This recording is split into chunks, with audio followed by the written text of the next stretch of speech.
आयोग को कोस ले ठीक से। प्रीलिम वालों को इतना दूर लक्ष्य देख करके सोच रहे हो यहां से धनुष बाढ़ मारेंगे तो वहां तक तो कोई पहुंचेगा नहीं, तो अभी से लक्ष्य पे निशाना क्यों लगाए। चैट जीपीटी को मैंने अभी पूछा, तुमसे बात कर रहा था तो, कि आयोग के माल गवर्नेंस को लेकर के एक शेर बनाओ, खराब गवर्नेंस, लेट लतीफी। तो उसने शेर बना के दिया है, पढ़ूं क्या बोला है। चैट जीपीटी ने शेर बनाया, मैंने नहीं बनाया। फैसले इतने धीमे चले कि उम्र जवाब दे गई। लोग बोल रहे हैं ना जवानी छीन रहा है, तो चैट जीपीटी कह रहा है फैसले इतने धीमे चले कि उम्र जवाब देगी, और उत्तर प्रदेश लोक सेवा आयोग की फाइलें जब जागी तब तक जवानी ही सो गई। ऐसा बोल रहा है चैट, क्योंकि सकारात्मकता भीतर से आती है, सकारात्मकता बाहरी परिस्थितियों से नहीं आ सकती। जो बाहर से आती है वह निराशा, वह तकलीफ। तो अगर आपका व्यक्तित्व ऐसा है कि आप बेशरम है, बेहया की तरह अपने हिस्से का प्राण रस खींच सकते हैं, कोई पूछे न पूछे, कोई श्रृंगार करे न करे, कोई देवी के मंदिर में चढ़ाए न चढ़ाए, आप मस्त रहेंगे, हर परिस्थिति में खड़े रहेंगे, लहलाते रहेंगे, वो व्यक्तित्व अगर है तो आयोग के कैलेंडर से क्या फर्क पड़ता है, प्रीलिम और मेंस के फेर से क्या फर्क पड़ता है। तुम अच्छा कर लोगे जीवन में, और आज नहीं करोगे कल करोगे, यहां नहीं करोगे वहां करोगे। सूरज जब आर्कटिक में नहीं उगता है तो अंटार्कटिक में उगता होगा, जब इंडिया में डूबता होगा तो कहीं और उगता होगा। तो वो सूरज है, यहां नहीं तो कहीं और उगेगा। ऐसा जीवन होना चाहिए। बाकी प्रयोगशाला में लगे रहिए। यस यादव, मेंस रिजल्ट कब आएगा 2024? ये आयोग को पता है क्या? मुझे तो नहीं पता, मुझे लग रहा है आयोग को भी नहीं पता होगा। हाँ, नहीं पता उनको, वो भी पूछते होंगे किसी और से कब आएगा रिजल्ट। तो एनीवे, सिंसियर बात करेंगे, बट थोड़ा सा बुरा तो लगता ही है, बट देखते देखते देखते देखते कई बार बेशर्मी की हद तक व्यवस्था खराब हो जाती है, तो कुछ नहीं कर सकते। चैट जीपीटी को मैंने अभी पूछा, तुमसे बात कर रहा था तो, कि आयोग के माल गवर्नेंस को लेकर के एक शेर बनाओ, खराब गवर्नेंस, लेट लतीफी। तो उसने शेर बना के दिया है, पढ़ूं क्या बोला है। चैट जीपीटी ने शेर बनाया, मैंने नहीं बनाया। फैसले इतने धीमे चले कि उम्र जवाब दे गई। लोग बोल रहे हैं ना जवानी छीन रहा है, तो चैट जीपीटी कह रहा है फैसले इतने धीमे चले कि उम्र जवाब दे गई, और उत्तर प्रदेश लोक सेवा आयोग की फाइलें जब जागी तब तक जवानी ही सो गई। ऐसा बोल रहा है चैट जी, मतलब सच्ची बोल रहा है। तो आयोग को मुझ पे नहीं आरोप लगाना चाहिए अगर कुछ करना चाहें तो पहली चीज तो यह है कि जब लोक सेवा आयोग में, यूनियन पब्लिक सर्विस कमीशन में 2 मिनट थोड़ा कोसेंगे, कोसना जरूरी होता है, और जानते हैं इस कोसने से उनको फर्क नहीं पड़ेगा, कोस तक फर्क नहीं पड़ेगा उनको। लेकिन चैट जीपीटी तो एलएलएम है, चैट जीपीटी तो सरफेस वेब से सब उठाता है, मतलब उसको जो कुछ भी नेगेटिविटी मिलती है उसके आधार पर उसने शेर बनाया।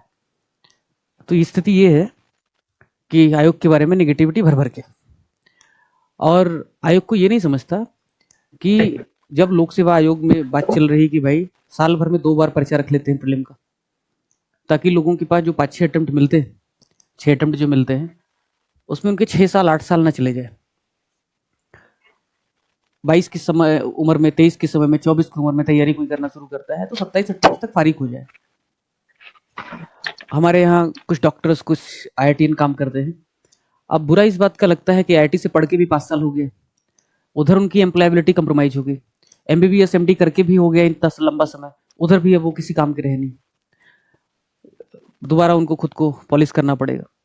इधर भी 5 साल हो गया, तो जिंदगी किस अच्छा, इसका मतलब ये नहीं कि वो खराब है पढ़ने में या तुम खराब हो पढ़ने में, तुमने 5 साल ग्रेजुएशन और पीजी में लगाया होगा, फिर प्रिपरेशन करना शुरू किया होगा। तो ये जो आयोग का जो भी मॉडल है, बहुत सारे कमीशन इस पर रिकमेंड भी कर चुके हैं कि जल्दी जल्दी साइकिल खत्म हो, तो इससे लोग कुछ और सोच सके, और जितने भी समझदार ब्यूरोक्रेट हैं इस बात को समझते हैं। दिक्कत यह है कि कोई कुछ रिफॉर्म करना नहीं चाहता, या करना चाहता है तो कर नहीं पा रहा है। तो आज नहीं कल, कल नहीं परसों, कई पीढ़ियों की जिंदगी इस तरह से झूलती रहेगी, बर्बाद होगी, उसके बाद आयोग चेते गए। तो आयोग देश की संवैधानिक संस्था है, उसको काम तो करना पड़ेगा और स्टूडेंट के हित में करना पड़ेगा, बट कुछ नहीं कर सकते एज ऑफ नाउ, इसको स्वीकार करना पड़ेगा। आंदोलनजीवी बन करके हम नहीं रह सकते हमेशा। जो कुछ लोग दुखी हैं उस दुख को ऊर्जा बनाओ। तो अगर आपने देखा होगा घातक, तो सनी देओल के पिताजी है ना उसमें, अमरीश पुरी, तो उनको कातिया ने कुछ बेइज्जत उज्जत किया था, तो सनी देओल बहुत नाराज है। तो अमरीश पुरी कहते हैं गुस्सा पालना सीख बेटा, काशी गुस्सा पालना सीख। तो गुस्सा पालो, यही मेरी राय है। अब जो हम बातचीत करने वाले हैं वो बातचीत 3 अर्थों में होगा। एक उनके लिए जिनका 2000, अच्छा सबसे मजे की बात है, पता नहीं भाई, तो उनको वही दिन मिला होगा विध्वंस की बरसी पे, उन्होंने सोचा होगा एग्जाम ले लेते हैं। तो अभी जो स्टूडेंट्स हैं उनकी 3 कैटेगरी है मोटी मोटी। पहली कैटेगरी उनकी जिनकी जिंदगी खट्टा मीठा कैंडी हो गया है। खट्टा मीठा कैंडी ऐसे कि मेंस का एग्जाम दिया है 2024 वाला, उसका रिजल्ट का वेट कर रहे हैं, साल भर होने वाले 10 महीने 8 महीने हो गए, रिजल्ट का वेट कर रहे हैं। ठीक, लालकृष्ण अडवाणी साहब भी इतना वेट नहीं किए होंगे पीएम इन वेटिंग जितना उनको डिप्टी कलेक्टर इन वेटिंग का वेट करना पड़ रहा है। ठीक, तो एक वो है जो मेंस का आधा डिप्टी कलेक्टर इन वेटिंग बन के घूम रहे हैं, सबको बता रहे हैं मेंस का रिजल्ट आने दो फिर बताता हूँ। वो कोई देखा था, कौन सा मूवी में था, प्रीलिम पास किया यूपीएससी, कोई लड़की है जो धौंस मारी थी किसी पर, यूपीएससी प्रीलिम पास किया तो पलट के बोला मेंस पास करो तब जाने, प्रीलिम तो मैंने भी 4 बार पास किया था। नहीं, एक तो वो कैटेगरी के लोग, और दूसरे कैटेगरी के लोग हैं। अच्छा, पहली कैटेगरी भी खत्म नहीं हुई, पहली कैटेगरी है कि जिन मेंस का रिजल्ट का वेट कर रहे हैं और प्लस उनका प्रीलिम भी हो गया है, तो उनको फिर से मेंस देना है। उनको समझ में नहीं आ रहा है कहाँ गलती हुई थी, कहाँ इंप्रूव करूँ, पास होऊंगा नहीं होऊंगा, हाफ हार्टेड कई बार प्रिपरेशन को लगती। एक दूसरे कैटेगरी के लोग हैं जो विशुद्ध रूप से प्रीलिम दे रहे हैं, सिर्फ प्रीलिम देने के लिए पैदा हुए हैं, तो उनको क्या है, प्रीलिम ही पढ़ना है उनको। ठीक है, उनसे मुझे ज्यादा उम्मीदें हैं नहीं। क्यों? क्योंकि उनको यही नहीं समझता है। ऑनेस्टली स्पीकिंग, तुम बोलोगे इतना खरा खरा क्यों बोलता है, इसलिए खरा खरा बोलता हूँ, जब तुमसे कहा जब 12 अक्टूबर को प्रीलिम हो गया है, और कोई कोर्स बेचने की बात नहीं, मुझे कोर्स बेचने की जरूरत नहीं है। पहली चीज, जब 12 अक्टूबर को प्रीलिम हो गया उसके पहले से बोल रहा था तुम्हें मेंस पढ़ना है, irrespective of your situation, cut off, your score, जो भी होगा, किस्मत होगा, आयोग की माया, तुमको मेंस पढ़ना है। क्यों मेंस पढ़ना है? अरे भाई, अगर तुमको एग्जाम में बने रहना है, प्रिपरेशन करनी है, कोई भी पद चाहिए, तो मेंस के परफॉर्मेंस के आधार पे ही आपका सब कुछ होने वाला है। बिना मेंस अच्छा किए आपका कुछ हो नहीं सकता। तो पढ़िए आराम आराम से, एक ही दिन सब कुछ नहीं पढ़ पाओगे, और जब प्रीलिम क्वालिफाई करोगे उसके बाद सिर्फ मेंस पढ़ोगे तो परफॉर्मेंस सिग्निफिकेंटली डाउन हो जाएगा। नहीं मानते लोग। उन्होंने क्या किया, जैसे ही प्रीलिम फेल हुए होंगे उन्होंने इमीडिएटली प्रीलिम शुरू कर दिया होगा। अब जब 6 दिसंबर है, अब सोच रहे होंगे अच्छा फिर से प्रीलिम ही पढ़ना है क्या, नहीं पता था, नहीं तो प्रीलिम नहीं पढ़ता। ऐसे लोगों के लिए थोड़ा सा करुणा का भाव आता है। तो ये दूसरी कैटेगरी। एक तीसरी कैटेगरी ऐसे स्टूडेंट की है जो इससे पहले प्रीलिम में बहुत अच्छा परफॉर्म कर चुके हैं, मेंस भी दे चुके हैं या नहीं दिया है, फिर भी प्रीलिम में अच्छा किया है, पास नहीं हुए हैं, कुछ 2 marks 4 marks 10 marks 20 marks maximum, इससे कट ऑफ उनकी रह गई है, या और ज्यादा मार्क्स से रहेगी। बट बहुत सिंसियर स्टूडेंट है, वो दिल से प्रिपरेशन करना चाहते हैं, वो मेंस पढ़ना चाहते हैं, वो प्रीलिम भी अच्छा करना चाहते हैं, आयोग के मेहरबानी से बहुत निराश है। एक वो स्टूडेंट की कैटेगरी। तो पहली उनकी जिनकी जिंदगी खट्टा मीठा कैंडी हो गई है, उनको स्वाद नहीं समझ में आ रहा है, मेंस का स्वाद, प्रीलिम का स्वाद और इंटरव्यू का स्वाद। अच्छा, कुछ लोग तो ऐसे हैं ना, यूट्यूब रिकमेंड करता रहता है, इंटरव्यू की क्लासेस भी ले रहे हैं, इंटरव्यू की रोज क्लास कर रहे हैं प्रॉपर। जैसे बस्सी कहता है ना कि मैं तो आईपीएस पहले से हूं, बस मैंने यूनिफॉर्म नहीं पहनी, आईपीएस तो मैं कब का हूं। तो ऐसे कुछ लोग हैं जो मेंस तो कब के पास हो गए, अब इंटरव्यू खाली बचा है, तो इंटरव्यू की क्लासेस ले रहे हो। अच्छा, इंटरव्यू की क्लासेस में कह रहे हैं कि बताओ भारत में इतना प्रदूषण क्यों है, दिल्ली में इतना प्रदूषण क्यों है, बताओ कि भारत मंगल पर कब भेजेगा अपना बंदा, बताओ कि भारत की सबसे बड़ी समस्या क्या है। अच्छा, जो इंटरव्यू के सेशन करवा रहे हैं वो भी ऐसे सवाल पूछते हैं कि बच्चों को आसानी होती है, मजा आता है, एंटरटेनमेंट नहीं है प्रिपरेशन। तुम एंटरटेनमेंट के लिए अगर आए हो तो मत करो यार, टाइम पास करने के लिए आए हो क्या? ऐसे नहीं होता है, ठीक है। इंटरव्यू खेलने वाले कुछ नहीं होता उनका। मेरा एक दोस्त है जिसने इंटरव्यू दिया यूपीएससी के मल्टीपल। वो क्या करता था, 2 महीने इंटरव्यू की तैयारी करता था और प्रॉपर नोट्स बनाता था हर चीज की। वो कौन सा चूरन खाता है कि उस पर सवाल ना आ जाए, उसका भी नोट्स बनाता था। त्रिफला, हर्रा, बहेड़ा, कौन कौन सा जड़ी बूटी है, उसका भी नोट्स बनाता था। ठीक है। एक मेरे जैसे भी कभी जीवन को सीरियस न लेने वाले लोग भी होते हैं। अच्छा इंटरव्यू है, ठीक है ना, एक हफ्ते छुट्टी ले लेंगे और क्या। अखबार वगैरह तो रोज ही पढ़ना है, उसमें क्या खास बात। ठीक है, थोड़ा तमीज से दरवाजा खोलना है और कुर्सी नहीं खींचनी, और थोड़ा सा 100 में मुस्कान बैलेंस रखना है, ज्यादा ठहाके नहीं लगानी, तमीज में रहना है, बस इतना ही सीखना है। अब मैं नहीं चाहता हूँ कि मैं चूंकि सेलेक्ट नहीं हुआ इसलिए अपने वीडियो नहीं चाहता हूँ पब्लिक करना, तो तुम देखोगे कि कितने मजे के भाव में, जिंदगी में तनाव नहीं, लोड नहीं। तो एक तो ये इंटरव्यू खिलना बंद कर दो। जब मेंस का रिजल्ट आएगा मैं करवा दूंगा। और अगर प्रिपरेशन भी करनी है इंटरव्यू की तो अखबार पढ़ो, ठीक से अखबार पढ़ो, न्यूज़पेपर पढ़ो। 2 न्यूज़पेपर चाहो तो पढ़ सकते हो, मेंस में भी काम आएगा और इंटरव्यू के लिए भी। तो of course contemporary current issue जाते हैं, उससे ज़्यादा नहीं करना है। उससे ज़्यादा वो मेरे ऊपर छोड़ दो, या फिर बहुत ज़्यादा अगर करना ही है तो थोड़ा सा अपने बारे में, बैकग्राउंड के बारे में, एजुकेशनल क्वालिफिकेशन के बारे में। बट यूट्यूब पे वीडियोज देखना बंद करो इंटरव्यू की। एक ही वीडियो मैंने बनाया था, उसके बाद बंद कर दिया। जब रिजल्ट आएगा तो देखेंगे, इतना बेरोजगारी नहीं है अपने पास।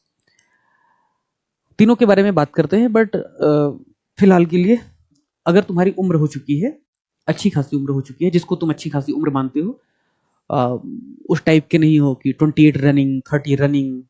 अच्छा, तो अगर वैसी उम्र नहीं मानते हो, तुमको लगता है तुम्हारी उम्र हो गई, तो प्रिपरेशन छोड़ दो, कुछ और कर लो। जिंदगी में बहुत कुछ होगा तुम्हारे भीतर, वो कर लो, मत करो प्रिपरेशन फिर।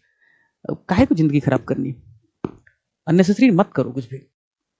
तुमको लगता है तुमसे ना हो पाएगा तो छोड़ दो, क्योंकि साल भर पूरा फिर से, जनवरी है ना अभी, दिसंबर में होगा प्रीलिम। वो पूरी प्रक्रिया होते होते पता नहीं कि 27 बीत जाएगा कि नहीं बीत जाएगा, नहीं पता किसी को, क्योंकि उनके मेंस का रिजल्ट आया नहीं है, प्रीलिम का पता नहीं है, दूसरा मेंस होने वाला है, 3 प्रोसेस एक साथ चल रहे हैं ड्यूरिंग द ईयर, तो नहीं पता है।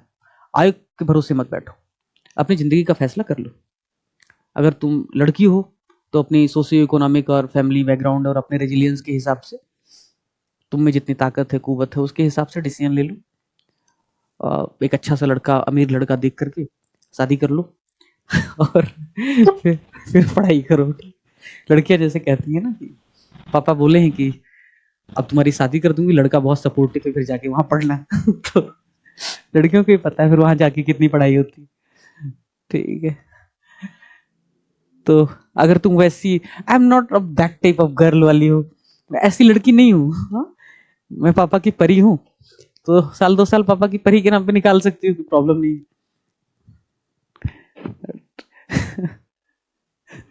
अच्छा, लड़कों के बारे में क्या हल्का, नाराज मत होना, सच्चाई है, सच्चाई थोड़ी सी ना तकलीफ देने वाली होती है, बट दुनिया की सबसे गंभीर बातें सिर्फ मजाक में ही कही जा सकती है, तो मैं वही कर रहा हूँ। ठीक है, अब आज भी अगर मैं मनहूस जैसा बिल्कुल मृत्यु सैया पर बैठा हुआ, जैसे क्या नाम उनका, भीष्म पितामह अर्जुन को उपदेश दे रहे, वैसा जीवन नहीं है मेरा। ठीक है, एक शेर जो मुझे बड़ा पसंद है, मेरा दोस्त मनीष से कहता है अक्सर, करते हैं प्रदुमन इतनी जल्दी क्या, तुम्हारा मेंस है तो तुमको लगता है कि बस जीवन का सबसे अंतिम एग्जाम तुम्हारा ही है, घबराओ मत, इतना क्या। ठीक है, अब तक ऐसा क्या नहीं किया जो कर लोगे अभी, काहे का बीपी बढ़ रहा है, कुछ नहीं होता भाई। आखिर को हंस पड़ेंगे कि फिर किसी एक बात पर, रोना तमाम उम्र का बेकार जाएगा। इतना लोड मत लो, जीवन को इतना असहज मत बनाओ। कुछ अभी टीम ने कुछ मैसेज मुझे फॉरवर्ड किए कि मेंस का जो बैच चल रहा है उसमें कुछ लोगों को लगता है कि सारे नोट्स पे मिल जाने चाहिए। देखा मैसेज उनके, छात्रों की चिंता स्वाभाविक होती है, लेकिन फिर उनको ये पता होना चाहिए कि 2 पेपर बचा है खाली, बाकी 4 पेपर हो गए। एथिक्स हो गया, जीएस 1 लगभग समाप्त है, कल से सोसाइटी शुरू होगा, 2-3 दिन का मेहमान है। जीएस 2 हो गया कंप्लीटली, जीएस 6 हो गया, और हुआ ही नहीं, बहुत अच्छे से हुआ है। उस लेवल का कंटेंट, उस लेवल के लेक्चर्स आप खुद ही देखो क्या है। जब आप इतना सब कुछ करते हैं, 125 टॉपिक, हर टॉपिक पे कंटेंट बनाते हैं, हर टॉपिक पे हिंदी माध्यम में उसको उपयोग के लायक बनाना, प्रूफ रीडिंग करना, समय लगता है। It takes time. GS4 में एथिक्स में 3-3 लेक्चर तो खाली ओरिएंटेशन सेशन के हुए। तो it takes time, it take effort. जिनको खाली PDF लेना है तो भाई PDF बनाने में समय लगता है। अब 10 लोगों को भी काम पे एक ही टॉपिक पे लगाएंगे तो भी नहीं होता, क्योंकि जिसका इकोनॉमिक्स ऑप्शनल है उससे इकोनॉमी का कंटेंट बनवाते हैं, तो इकोनॉमी बनाने में उसको समय तो लगेगा, फिर हिंदी में कन्वर्ट होने में, प्रूफ रीडिंग में, डिजाइनिंग में समय तो लगेगा। फिर भी कल 31 है, कल तक लगभग सारे कंटेंट अपलोड करने का इरादा है। GS3 का थोड़ा कॉम्प्रिहेंसिव कंटेंट है, वो 1 या 2 तारीख तक हो जाएगा मैक्सिमम, क्योंकि उसमें कुछ डेटा फैक्ट जो है उनके सोर्स को वेरीफाई किया जा रहा है। उनके सोर्स को हम वेरीफाई किए बगैर नहीं दे सकते, और चूंकि बजट आने वाला है तो वो भी उसमें डालना है। एनीवे, तो ये जो मेंस दे रहे हैं इस बार, उनके लिए यही कहूँगा कि फोमो अपना थोड़ा सा कम करो। अगर तुम हमारे स्टूडेंट हो, एडमेट्री के स्टूडेंट हो, भगीरथ प्लस में हो, इंद्रधनुष में हो, किसी भी कोर्स में हो, तो तुम्हारे साथ सबसे अच्छी बात यह है कि 4 पेपर तुमको कंप्लीट करा दिया गया है। जब मेंस की सूचना आई है तब तक आप 4 पेपर पढ़ चुके हैं, उनके सभी और अच्छे कंटेंट, 1 टॉपिक 1 पेज नोट्स भी चल रहा है ताकि आप रिवाइज कर सकें फास्टर। क्वेश्चन आंसर की बुकलेट भी आपको मिल रही है, GS6 के मिल गई है, 2 और 4 मिल जाएगा आपको 2-3 दिनों में, क्योंकि टेस्ट हो चुका है उसका। तो आपको तनाव की जरूरत है नहीं। UPSC मेंस जो भी लोग देते हैं उनको पता है कि 2-2.5 महीने ही मिलते ठीक से पढ़ने के लिए। उसमें 4 GS का पेपर, ऑप्शनल, essay, हर चीज करना होता है, फिर भी कर ले जाते हैं लोग, अच्छा करते हैं, रैंक भी लाते हैं। तुम्हारे पास 2024 के मेंस में 6-8 महीना था, इस बार भी तुम्हारे पास ठीक ठाक समय मिला, थोड़ा कम मिला बट ठीक ठाक मिला, फिर भी तुम दुखी हो। तो दुख का क्या करें। कुछ लोग होते हैं उनको कितना भी समय मिल जाएगा वो नहीं कर पाते हैं, क्योंकि उनको सिर्फ PDF डाउनलोड करना होता है, पढ़ना कम होता है। तो ऐसे लोगों के लिए तो कुछ सलाह दे नहीं सकते, बट इतना ही कह सकता हूँ, फोमो छोड़ दो, फोमो से कुछ होगा नहीं। सहज नहीं रहोगे तो कुछ नहीं होगा। और अभिनव बिंद्रा का एक इंटरव्यू में देख रहा था कुछ समय पहले।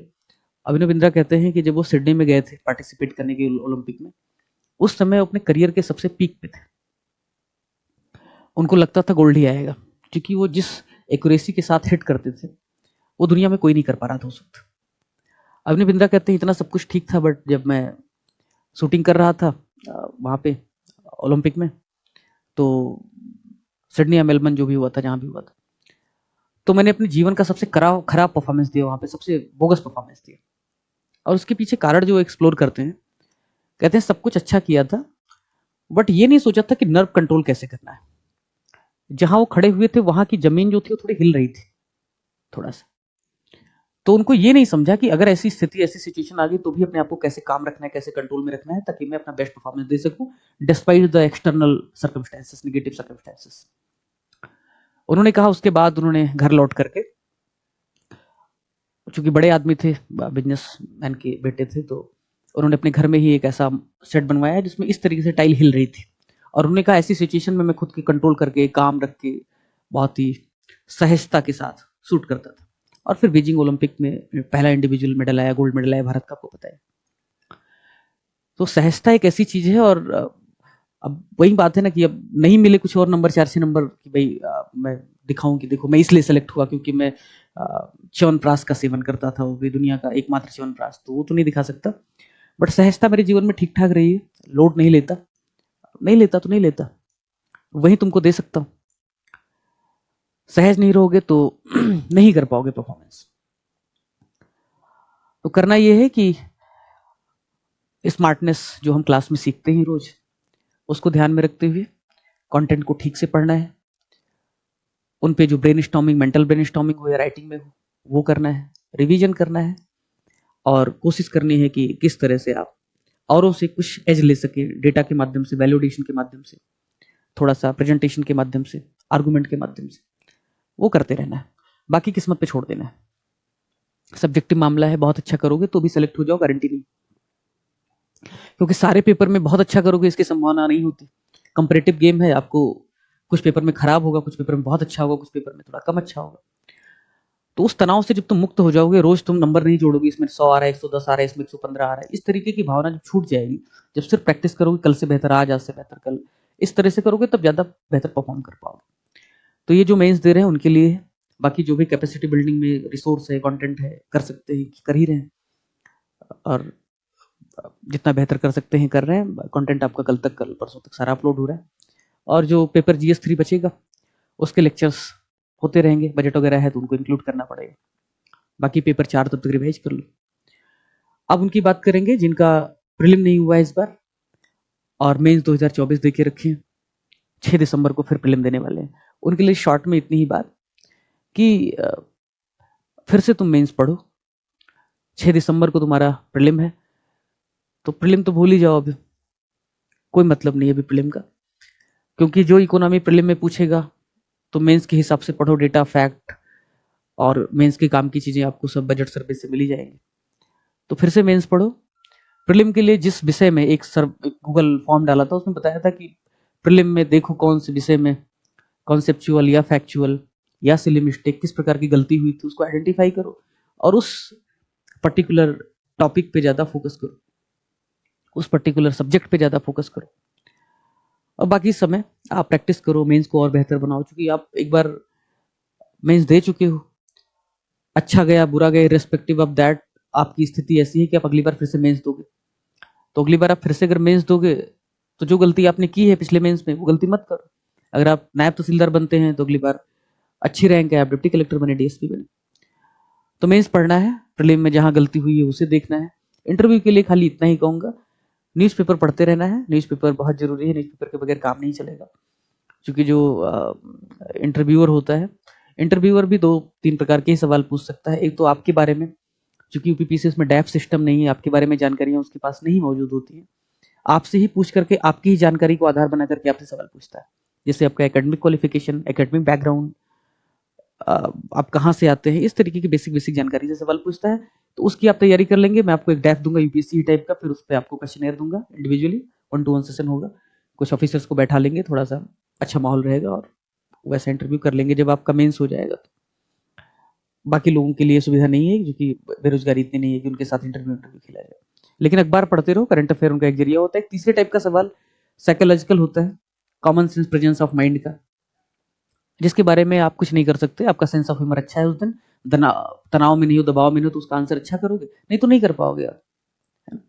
सिचुएशन बेस्ड क्वेश्चन होते हैं, उनकी तैयारी नहीं हो सकती, उनके लिए चॉकलेट खा के जाना है ब्रेन को एक्टिव करने। अब सबसे अंत में तीसरी कैटेगरी के छात्र जिनकी संख्या सबसे ज्यादा है, जिनको मैं ठीक से कभी कैटर नहीं कर पाया, चूंकि समय ही नहीं मिला, पिछली बार सिर्फ 2 महीने ही मिला था, अब लगता है पहली बार अपने पास समय। प्रीलिम जो दे रहे हैं 2026 का, उनके बारे में बात करते हैं और सवाल जवाब अंत में होगा।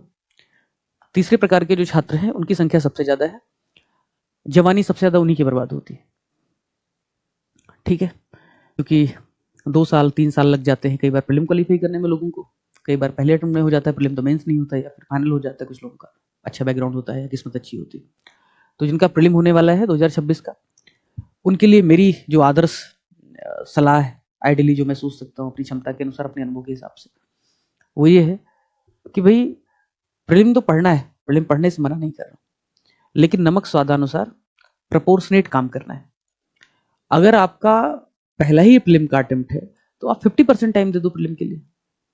अगर आप इससे पहले प्रीलिम पास कर चुके हो या प्रीलिम में 2-5 मार्क्स से गड़बड़ होगा, जैसे कुछ लोग कहते हैं कि 2-5 मार्क्स 4 मार्क्स से रह गया, अगर उस अवस्था में हो तो फिर आप 30% अभी प्रीलिम पढ़ लो, 70% मेंस पढ़ लो, और 2-3 महीने बाद ये बढ़ाते जाओ, 50-50 पे आ जाओ, फिर 75-50, यानी 75% प्रीलिम, 25% मेंस।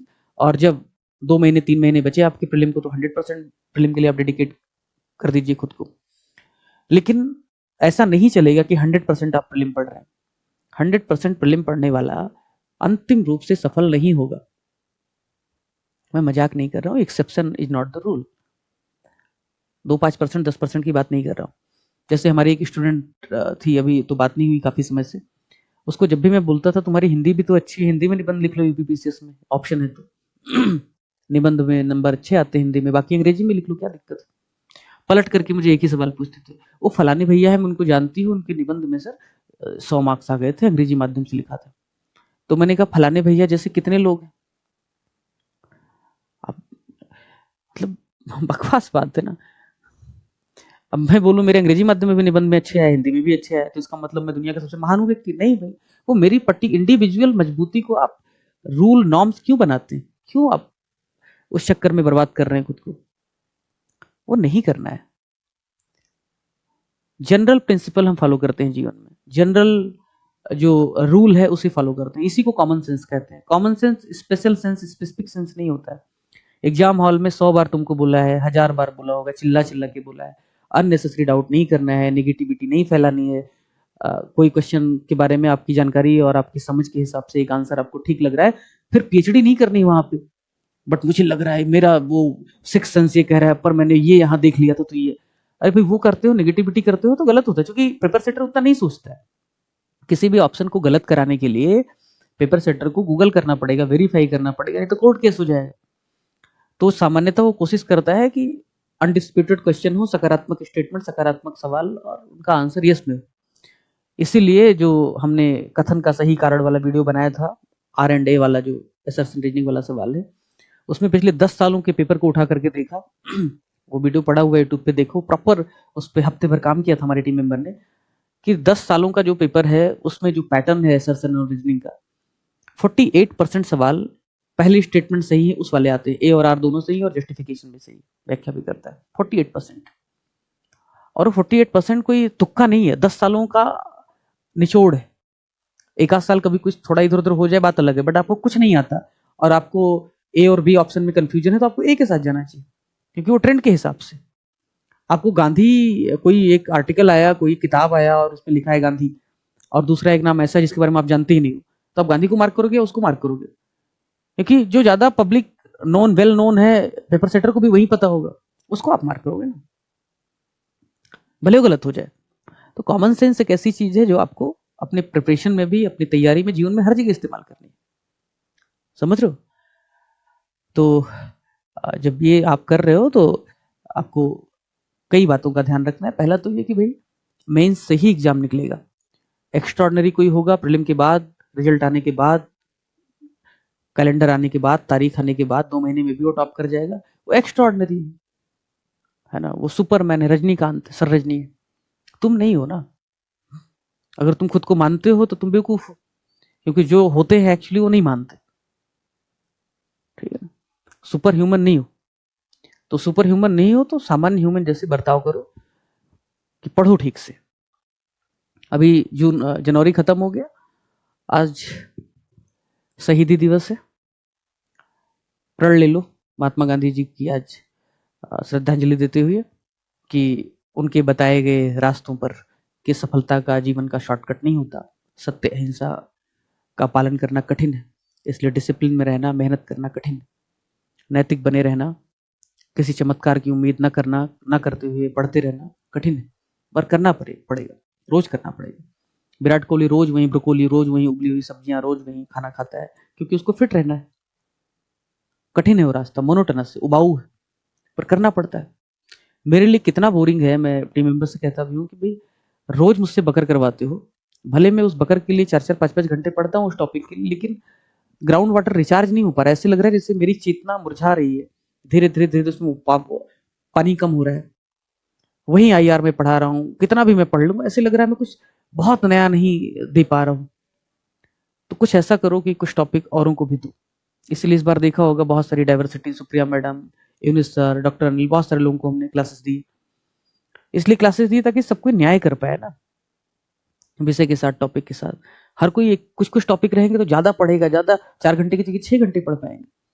मोनोटोनस हो जाता है फिर, रोज रोज रोज रोज रोज रोज वही वही वही। मैं मास्टर अच्छा बन जाऊंगा क्योंकि वही पढ़ाना है रोज, पर मेरे भीतर से कुछ नया निकल के नहीं आ पाता है, फिर मुझे पर्सनल सेटिस्फैक्शन नहीं मिलता है। पर करना तो पड़ेगा, करना तो पड़ता है, कितनी भी थकान हो, कैसा भी हो, नहीं लाइव किया तो रिकॉर्डिंग करनी है, क्योंकि उसकी 100 ऑफ स्टूडेंट का इंटरेस्ट है। ये डिसिप्लिन मेरे पास पहले नहीं थी। खुद की पढ़ाई जब करनी थी, हाँ मन नहीं कर रहा है, थका हूं तो नहीं पढ़ूंगा। फिर ध्यान में आता है कि आपको लॉन्ग टर्म में सस्टेन करना है, सफल होना है, तो आपको डिसिप्लिन बहुत जरूरी चीज है। आप जितने भी सफल लोगों का एग्जाम्पल देखेंगे, अगर कोई पूछे कि एकमात्र चीज जिससे आप सबसे ज्यादा श्रेय देना चाहेंगे, कहेंगे डिसिप्लिन। हाईली डिसिप्लिन व्यक्ति हो सकता है जीवन में सफल हो जाए तुक्के से, संभावना बन सकती है, संभावना का क्या, संभावना तो मोर मोरनी के बारे में किसी जज ने कहा था कि वो आसमान की बूंदे पी करके गर्भवती हो गई थी, तो उसका क्या करेंगे, उसका उसका तो कोई नहीं, मतलब तो ठीक है। लेकिन अगर आप रियल लाइफ में देखेंगे तो एक्सेप्शन को रूल मत बनाइए। डिसिप्लिन नहीं रहेगा तो आपके सफल होने की संभावना बहुत कंप्रोमाइज हो जाएगी। रोज थोड़ा लिख के सोना है, थोड़ा पढ़ के सोना है, थोड़ा नया सीख के सोना है। जीवन में रोज रोज रोज आपको इवॉल्व करना है। और यूपीपीसीएस की इस थका देने वाले कैलेंडर, थका देने वाले और उबाऊ जो इनका साल का क्रम है, उसमें खुद को जीवंत और ऊर्जावान बनाए रखने का यही उपाय है। जब आप ये मान के चलें कि आप मेंस दे रहे हैं, आज नहीं तो कल। भाई आप मेंस नहीं दे रहे हो तो प्रीलिम क्यों पढ़ रहे हो? मेंस देने के लिए प्रीलिम पढ़ रहे हो ना, तो मेंस दे सकते हो। मेंस ज्यादा एंटरटेनिंग है, मेंस में ज्यादा थोड़ा एक व्यक्तित्व भी इवॉल्व होता है, थोड़ा आप बेहतर बनते हैं, ज्यादा सीख पाते हैं, और उसके सहारे फिर प्रीलिम भी आपकी यात्रा आसान हो जाती है, क्योंकि बहुत सारे कॉन्सेप्ट, बहुत सारे फैक्ट, जीएस3 में इतने फैक्ट है, जीएस3 में इतने डेटा है, जीएस3 में इतने कॉन्सेप्ट है, उनको पढ़ने, इसीलिए मैं बजट और सर्वे के सारे कंप्लीट इकोनॉमी चलाता हूँ, क्योंकि उससे मेंस का भी भला हो जाता है, प्रीलिम का भी भला हो जाता है। उसको पढ़ने के बाद आपको इकोनॉमी नहीं पढ़नी पड़ेगी कभी प्रीलिम के लिए, जो आप रटते रहते हो पीडीएफ। आपको जीएस2 मेंस के पढ़ने के बाद आपको पॉलिटी नहीं पढ़नी पड़ेगी प्रीलिम के लिए। बस एक साइंस टेक है जिसमें आप जनरल साइंस प्रीलिम में पढ़ते हो, उधर थोड़ा साइंस एंड टेक है, तो उसमें अंतर है। अदरवाइज आप अधिकांश जगहों पर मेंस की ठीक से प्रिपरेशन करने के बाद प्रीलिम में समस्या कम आती। तो जिनको भी 6 दिसंबर को एग्जाम देना है, ये मान के चले कि वो मेंस दे रहे हैं, वो प्रीलिम आप क्वालिफाई कर रहे हैं, तो मेंस पढ़िए। अगर आपके पास में अभी 11 महीने, एग्जैक्टली देखें 11 महीने से ज्यादा है, तो आदर्श स्थिति ये है, इंद्रधनुष वाले तो हैं ही, उनको मैं तो गाइड कर ही रहा हूँ, और ज्यादा अभी बात करेंगे प्लान को लेकर के, कि इन 11 महीनों में अगले 4 महीने आप कोशिश कीजिए मिनिमम 75% मेंस पढ़िए, और फिर उसके बाद 50-50 कर दीजिए 3 महीनों तक, और फिर अंतिम जो 4 महीने हैं उसमें आप 100% प्रीलिम पढ़िए। 4 महीने खाली अगर प्रीलिम पढ़ा जाए तो भी पास किया जा सकता है। तो ये एक स्ट्रेटजी सामान्यता हो सकती है। तीनों कैटेगरी के विद्यार्थियों के बारे में मुझे लगता है, ये मेरी राय है, और ये व्यक्तिगत राय नहीं है, ये अनुभवजन्य राय है। तमाम लोगों के अनुभवों से उपजा जो इन्फ्रेंस है, निष्कर्ष है, उसके आधार पर मैं कह सकता हूँ कि ये स्थिति आदर्श स्थिति हो सकती है। बाकी तो जो लोग स्वेच्छा से अपना तय कर सकते हैं तरीका पढ़ने का, मॉडस ऑपरेंडी, शेड्यूल, कोई बंधन नहीं है। कोई सवाल हो तो बताइए, बट आज कैलेंडर के दिन इतना ही है कि खुद को रिचार्ज रखिए, ऊर्जावान बनाए रखिए। स्थिति थोड़ी एक ऐसी है जैसे लंबी सी कोई टनल है, अंधेरा है, और आपको नहीं पता है कि टनल की उस पार रोशनी होगी, सूरज की किरणें दिखेंगी या नहीं दिखेंगी। बस आप चले जा रहे हैं, चले जा रहे हैं। टनल इतना लंबा है, अंधेरा इतना घना है कि आपको कुछ नहीं सूझ रहा है, बट फिर भी आपके पास विकल्प क्या है? सतपथ ब्राह्मण में लिखा है कि भाई चराती चरितो भगा, चलने वाले का भाग्य भी चलता रहता है। चरय बेती इसलिए आया। चलते रहने के सिवाय, करते रहने के सिवाय आपके पास विकल्प नहीं है। अगर आप नहीं चलेंगे तो आप रुक जाएंगे, कोई और चलेगा, वो पहुंचेगा। शादी कर लेना, दूसरा बिजनेस कर लेना, आपके पास है विकल्प, पर वो अगर पहला विकल्प है तो कर लो। बताओ और कोई बताओ, अपने बातचीत हम कर सकते हैं। उपदेश देने की मुद्रा में मत बैठा हूं मुझे, इसलिए चेयर पे बैठा हूं ताकि तुमसे बात कर सकूं। मेरे पास भरपूर समय है, बाहर था तो उपलब्ध नहीं था, रात में लेट नाइट किया सेशन, तो पैर पे पैर रख के बैठ जाता हूँ। बोलो। सर, मैं भागीरथ प्लस का स्टूडेंट हूँ। सर, मैं इस बार सोचा हूँ एडीओ का एग्जाम देने का, क्योंकि उसका भी अप्रैल में ही एग्जाम है, 18 अप्रैल को। तो उसके लिए क्या किया जाए? सिलेबस बिल्कुल डिफरेंट है क्या? नहीं सर, उसका सिलेबस मतलब 3 एग्जाम उसका है, 3 दिन होगा। पहला जीएस है, और दूसरा लैंग्वेज पेपर होगा जो क्वालिफाइंग है, और तीसरा मैथ और रीजनिंग है। तो फिर तो सिलेबस बिल्कुल डिफरेंट हो गया। लगभग डिफरेंट हो गया। सर एक्स्ट्रा तो हमको सिर्फ हिंदी वो क्या मैथ बोलते रीजनिंग हैं, पढ़ना पड़ेगा। मैथ रीजनिंग पढ़ना पड़ेगा। अगर तुम कंफर्टेबल हो, लगता है पास कर लोगे और नौकरी तुम्हारे लिए प्राथमिकता है, करियर और नौकरी में तुम्हें नौकरी लगता है पहले चाहिए, बैकग्राउंड जैसे भी हो, कर लो। 1 साल बाद प्रीलिम है। आ, अगर आप 4-5 महीने भी प्रीलिम के लिए पढ़ते हो तो भी काम हो जाएगा। मेंस के लिए पढ़ लेना, समय मिल जाएगा, कर लो, जा सकते हो। सर ये भागीरथ प्लस का ये जो वैलिडिटी कब तक रहेगा, मैं ये ऑफकोर्स सोचा, मेंस तक रहेगा। तो मुझे इंद्रधनुष में वो करना पड़ेगा। कर लो माइग्रेट। मैंने पहले भी कहा था कि जो लोग भागीरथ में हैं, अधिकतर पहले ही क्लियर कर दिया था 12 अक्टूबर को ही कि भागीरथ उन्हीं को लेना है जो निर्णायक रूप से पास कर रहे हैं। ठीक है। अब कुछ लोगों का बॉर्डर पे था, नहीं हो पाया, तो उनके लिए ऐसा तो है नहीं कि ये कोई किराने की दुकान है कि अब बिका हुआ माल वापस नहीं होगा, हम तो रिफंड देते हैं लोगों को। तो क्या करो कि जो लोग भगीरथ में हैं और उनको लगता है कि उनको अगला मेंस देना है, एक्सटेंड करना है, या बेचारे का प्रीलिम नहीं हो पाया, तो अपग्रेड कर लें। मुझे लगता है फीस लगभग बराबर है दोनों की, थोड़ा सा डिफरेंस है 10-20% का। तो इंद्रधनुष में माइग्रेट कर जाए। इंद्रधनुष का उद्देश्य है लॉन्ग टर्म में ग्रूम करना, अदरवाइज इंद्रधनुष एक घाटे का सौदा है एकेडमिक से, प्रोफेशनल दृष्टिकोण से देखा जाए, क्योंकि इंद्रधनुष में 25 का मेंस, पहले मेंस पढ़ाते हैं इंद्रधनुष में, फिर प्रीलिम पढ़ाते हैं, लर्निंग सीरीज और जो भी कोर्सेस आते हैं वो सब उनको मिलता जाता है। फिर उसके बाद जो मेंस हो रहा होता है नेक्स्ट ईयर, उसका मेंस पढ़ाते हैं। जैसे 2026 का इंद्रधनुष जो भी एनरोल किया होगा उसको 25 का मेंस पढ़ाया जा रहा है, 26 का प्रीलिम पढ़ाया जाएगा पूरा, फिर 26 का मेंस पढ़ाया जाएगा, मेंस तक वैलिडिटी। तो ग्रूम करने के लिहाज से ये है कि भाई 25 में एक बार मेंस पढ़ाएंगे तो मेंस रेडी रहेगा, फिर प्रीलिम में हेल्प करेंगे ताकि प्रीलिम पास कर सके, फिर जब मेंस आएगा फिर से उसको मेंस में, क्योंकि हमारा विद्यार्थी रहेगा तो उसको हमारी तरीके समझते हैं और पहले से उसके पास ठीक ठाक नॉलेज है औरों की तुलना में ज्यादा बेहतर, तो हो पाएगा हेल्प। तो मैं तो चाहता हूँ इंद्रधनुष में लोग ज्यादा है ताकि हम उनकी ज्यादा हेल्प कर सकते हो। एक बार बात कर लेना, आईडी दी हुई है उसमें, मैं अभी पिन कर दूंगा मैसेज डाल करके, एक आईडी दे दूंगा, तो जो भी डिफरेंस होगा वो कर देना, वो करवा देगा। ठीक है, लोग बैठे हैं हेल्प करने के लिए, मैं तो सर सपोर्ट। उसमें 15 से एक्स्ट्रा लग रहा है, मतलब 5,000 हो जाएगा टोटल। आप देख लेना, 10-20% से ज्यादा का डिफरेंस नहीं होना चाहिए, आई थिंक, है ना, 20% से ज्यादा का। ठीक है, कर लो। और कोई?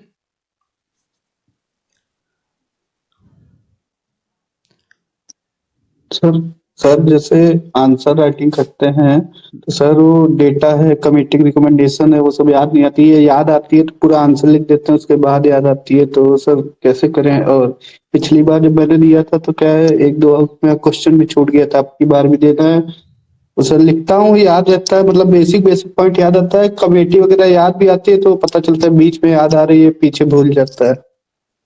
हाँ, ये चिंता तो है सबकी, लेकिन कितनी कमेटी जैसी, जैसे मान लो कि आप जेल रिफॉर्म पे आपको लगता है कि कोई कमेटी का नाम लिखना है, इस सब कमेटी जैसे मान ली पॉलिटी में है, और उसके अलावा डेटा भी, जैसे मान मैं लीजिए एग्रीकल्चर का, इंडस्ट्रीज का है। उसी पे भाई बात कर रहा हूँ। कितनी कमेटी याद रखनी है? जितने टॉपिक हैं सबके लिए कमेटी याद नहीं रखनी है। जैसे जेल रिफॉर्म में तो चलो मालीमत याद रख लिया, पुलिस रिफॉर्म में तो प्रकाश सिंह की केस याद रख लिया, सब मिला करके अगर पकड़ लिया जाए, GS2 में ही इसका उपयोग ज्यादा होता है, GS3 में एनवायरमेंट को लेकर के 2-3 कमेटीज हैं, और सोसाइटी में 1-2 कमेटीज हैं स्पेशली ट्राइबल वगैरह के लिए। सब पकड़ लिया जाए तो 25-30 कमेटी में जीवन का काम चल जाएगा। 20-25 कमेटी बहुत होगी, 15-20 कमेटी भी पता है तो हो जाएगा। इसका क्या उपाय है? इसका एक ही उपाय है कि भाई GS का जो मेंस का सिलेबस है उसको प्रिंट कराओ, और जिन टॉपिक्स पे कमेटी की आवश्यकता लग रही है, ठीक है, जरूरत भी नहीं है आपको कॉम्प्रिहेंसिव कंटेंट या हमारा one topic one page notes देखने की, साइड में रख दो। सिलेबस जो आपका यूपीपीसीएस का है, मेंस के सिलेबस को आप वर्ड फाइल में डालो चैट जीपीटी को, और उसको बोलो कि जो भी बहुत रिनोन्ड कमेटीज है मैं करवा के दे देता हूँ, ये मुझे याद दिलाना। कोई टीम का मेंबर साथ में है क्या? प्रखर मैडम सर कोई है? तो ये हाँ क्या, सर प्लीज ये करवा देना, ये बहुत इंपॉर्टेंट है। कोई है साथ में क्या? ठीक है, मैं ये काम मैं ही करवा देता हूँ कि ले दे करके 15-20 टॉपिक ऐसे हैं जहाँ पे कमेटी की जरूरत बहुत ज्यादा है, तो कमेटी की जरूरत है, वहीं 15-20 टॉपिक पे कमेटी का नाम लिखवा देना है। अब हम कंटेंट पे फोकस कर रहे हैं, वैलिडेशन पे फोकस कर रहे हैं, लेकिन एक जगह रहेगा तो याद कर पाओगे, वहीं रोज रोज रोज रोज आंसर में यूज करो, रोज रोज देखते जाओ, 15-20 नाम याद हो जाएंगे। जैसे मुझे 7-8 नाम अभी ध्यान में आ रहे हैं। एनवायरमेंट के लिए 2-3 कमेटी, गाडगिल है, कस्तूरी रंगन है। एजुकेशन के लिए कोठारी थे, फिर कस्तूरी रंगन आ गए जिन्होंने नेप दिया, NEP दिया। ऐसे जेल रिफॉर्म पे 2, पुलिस रिफॉर्म पे 1-2, ट्राइबल पे 2, ऐसे केस लॉज है सुप्रीम कोर्ट की। आपने देखा होगा GS2 के कंटेंट में हमने बहुत सारे केस लॉ कोट किए हैं, बहुत सारी चीजें हैं जो वन टॉपिक वन पेज में भी आ रही हैं, बट उनको भी हम टॉपिक वाइज करवा सकते हैं। तो बार बार वही देखोगे, वही वही वही यूज करोगे तो दिक्कत खत्म हो जाएगी। ऐसे रटना मुश्किल होता है। आर्बिट्रेरी तरीके से दिमाग में अगर सोचो आए चीजें तो तकलीफ देती है। बेहतर होगा टॉपिक के हिसाब से कुछ चीजें नोट कर लो, और जब भी आप पेपर लिखने जाओ, जब भी आप मेंटल राइटिंग करो, जब भी आप मेमोराइज करो, तो देख लो एक बार, 4-6 बार देखोगे याद हो जाएगा, तो इतना क्या घबराना। ऐसे GS3 में डेटा का खेल है। अभी GS3 का PYQ फाइनल हो गया। फाइनल हिंदी माध्यम की वजह से चुनौतियां कुछ आ रही थी। एक नया ही प्रयोग किया है। अगर आप PYQ देखेंगे हिंदी का और फिर अभी कंटेंट देखेंगे तो एक नया ही प्रयोग है। अब मैं रिवील नहीं, मैं अपनी कॉपी भी जो अंग्रेजी माध्यम में मैं लिखता था उस साल मुझे GS3 में लगभग हाईएस्ट आया था, वन ऑफ द हाईएस्ट। उस कॉपी को भी मैं दिखाऊंगा, और वही सेम चीज जो मैंने लिखा जिस वजह से मुझे इतने मार्क्स आए UPSC में, वही सेम चीज हमने PYQ में किया है। कहीं भी फुल सेंटेंस नहीं। कुछ लोगों को बड़ा असंतुष्टि हो जाएगा, कुछ लोग जिनको आदत है जब तक वो अपनी अंतिम सांस वाली बातें न कह दें तब तक उनको अंतिम संतुष्टि नहीं मिलती। उनके लिए क्या है, वही टीचर है ना, हम टीचर का हम गाइडेंस देना है, मार्गदर्शन करना है, पर्सनल सेटिस्फैक्शन के लिए थोड़े बैठे हैं यहाँ पे। जो सबके लिए हितकारी है वो करेंगे। किसी को बेबी को बेस पसंद है तो हम क्या करें, है ना। कुछ लोग ऐसे भी लोग होते हैं ना, उनको कुछ और ही चाहिए, क्या कर सकते हैं। मतलब we are not here to fulfil everyone's demand. उनको तुम बोलोगे ब्राह्मी लिपि में हमें नोट्स बना के दो, क्या करेंगे तुम्हारे लिए, ब्राह्मी लिपि में नोट्स नहीं बना सकते। तो करना ये है कि GS3 में उस तरह से हाफ सेंटेंस वाले देखोगे, उसमें डेटा है, हर आर्गुमेंट, जितने भी इंपॉर्टेंट आर्गुमेंट है हर आर्गुमेंट के साथ डेटा है, और डेटा है और उसकी बहुत ताजे और अपडेटेड सोर्स, उसी सोर्स का वेरिफिकेशन चल रहा है। तो मैं देख रहा हूं कि डेटा फिर रिपीट हो रहा है। डेटा क्या हो रहा है, रिपीट हो रहा है। अगर आपने PYQ ही खाली सॉल्व कर लिया, खाली PYQ ही देख लिया, तो इतने ज्यादा रेपिटेशन हो जाएंगे कि 7-8 टॉपिक पे बमुश्किल 20-25 डेटा, उसी से आपका पूरा इकोनॉमी का काम चल जाएगा। ऐसे जो आपका इधर GS में सोसाइटी है उसमें भी ले दे करके 10-12 डेटा है। NFHS का डेटा हो गया, कुछ मिनिस्ट्रीज के डेटा है, कुछ इंडिपेंडेंट सर्वे है, कुछ इंटरनेशनल एजेंसीज हैं जिनके डेटा आपको कोट करने ले दे करके, वर्ल्ड बैंक, यूनेस्को, IMF, इन सब कि इतने ये कर लो, जेंडर पैरिटी कर लो तो ये इकोनॉमी बढ़ जाएगी, इसके इस डेटा के हिसाब से MMR इतना है, MR इतना है, ह्यूमन डेवलपमेंट क्यों नहीं हो रहा है, हिडन हंगर है, ये है वो है। तो ऐसे काम चल जाता है। तो इतना data bank committee recommendation in सब की तो बुकलेट आपको देंगे ही, वैलिडेशन पहले ही प्रॉमिस किया, उसका कोई प्रॉब्लम नहीं है। बट जो मगअप करने वाली बात की हर चीज एक जगह मिल जाए, हर चीज दे दो, रट डाले, वो इतना बोझिल होता है, नहीं रट पाते हो, ह्यूमनली पॉसिबल नहीं। बेटर होगा कि आप बार बार उनको सीखो, यूज कहाँ करना है। जब आप PYQ पढ़ रहे हो, जब आप मॉडल आंसर पढ़ रहे हो, बार बार वहां आप डेटा देखोगे, वहां फैक्ट देखोगे, फिर आप उसी को रिप्रोड्यूस करोगे अपने टेस्ट में, वो ज्यादा यूजफुल होगा, बजाय आप PDF खोलते हैं और आप डेटा डेटा रटते। नहीं होता भाई। तो वैसे कर लो, ठीक है। अलग से भी दे देंगे लेकिन प्रयोग करना सीखो, ठीक है। ऐसे करो।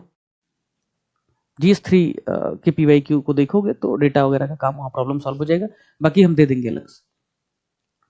और कोई आज की क्लास कैसी रही? ज्योग्राफी मैडम ने लिया ना, मेंस वाले हैं, भगीरथ वाले? हाँ, भगीरथ वाले आए हैं? कितने लोग हैं भगीरथ प्लस से?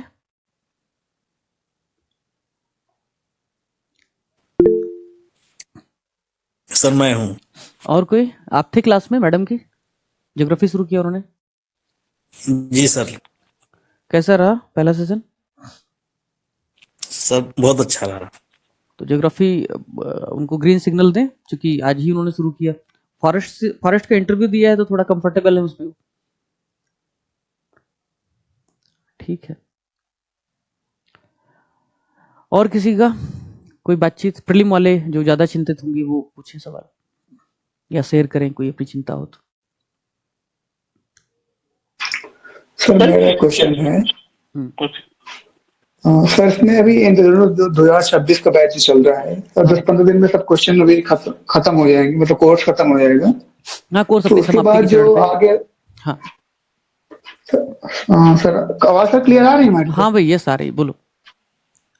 सर अभी इसे जो 2026 जो बैच में इंट्रोड्यूस के लिए हैं उसमें 10-15 दिन में कोर्स खत्म हो जाएगा, तो जो बीच का पीरियड आगे जो बचेगा प्री के तब तब क्या अप्रोच होनी चाहिए मैथ्स के लिए? हाँ, ये अच्छा सवाल था। ये अब तक का शायद सबसे अच्छा सवाल था इंद्रधनुष के लिहाज से, या उनके लिए जो प्रीलिम दे रहे हैं और मेंस पढ़ेंगे। तो उनका अप्रोच यही हो सकता है कि जैसे बताया 75% मेंस अगले 3 महीनों तक, 25% प्रीलिम। तो जब 15 दिन में कोर्स खत्म हो जाए मेंस का पूरा, तो जो 75% टाइम है 75%, वो क्या करना है, नोट्स रहेंगे कॉम्प्रिहेंसिव सारे, 1 टॉपिक 1 पेज नोट्स को छूना भी नहीं।